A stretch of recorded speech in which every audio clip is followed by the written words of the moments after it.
परिस्थिति को स्वीकार करने का स्वीकार करना जिंदगी की डोर सौंप हाथ दीनानाथ के, यदि सौंप दिया उसके बाद महलों में राखे चाहे झोपड़ी में बास दे। आप जानो आपका काम जाने, हम क्या करेंगे। धन्यवाद निर्विवाद बस राम राम कहिए, जाहि विधि राखे राम ताहि विधि रहिए। आत्मसमर्पण। गरुण जी महाराज सोचे ये भगवान नहीं है, भगवान को भला कोई बांध सकता है। पहुंचे नारद जी के पास, गरुण जी जाकर अपनी बात कहे, नारद जी मुस्कुराए, कहे आपको भी पकड़ लिया। गरुण जी बोले क्या? नारद जी बोले इस बीमारी ने एक बार हमको भी पकड़ा था।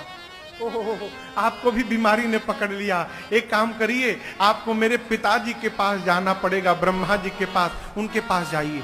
अब यदि आपसे कोई डॉक्टर कही दे कि आपको बहुत खतरनाक बीमारी हो गई है, हमको नाम पता नहीं चल पा रहा है लेकिन बहुत डेंजरस बीमारी है, आपको नींद आएगी? गरुण जी की नींद उड़ गई, सोचे बीमार हो गया हूं, भगे ब्रह्मा जी के पास, जाकर अपना सिम्टम बताएं। ब्रह्मा जी मुस्कुराए, बोले पकड़ लिया, आपको भी पकड़ लिया।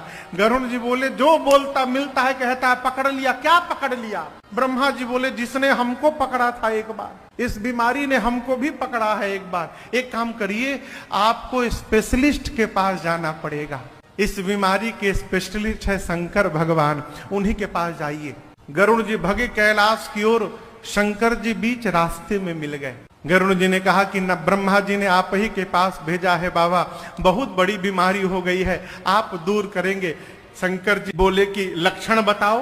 गरुड़ जी सिम्टम बताए। शंकर जी बोले पक्का पकड़ लिया है। गरुड़ जी बोले दूर करिए। शंकर जी बोले कहाँ दूर करे? चेंबर तो हमारे कैलाश में है, आप रास्ते में मिले हो, रास्ते में कैसे दूर कर दे? हाँ लेकिन एक उपाय बताता हूं, आपकी ये बीमारी जाएगी कैसे वो मुझे पता चल गया। आपका जो संशय है ये कैसे समाप्त होगा मुझे पता चल गया। गरुण जी बोले कैसे समाप्त होगा? शंकर जी बोले गरुण जी तब ही हो सब संशय भंगा, कब? जब बहु काल करिय सतसंगा। हे पक्षीराज गरुण जी महाराज, आपका संशय तभी समापन की ओर अग्रसर होगा। कब? जब एक दो दिन नहीं, बहुत काल तक आप निरंतर सत्संग करेंगे तो आपका संशय समाप्त हो जाएगा।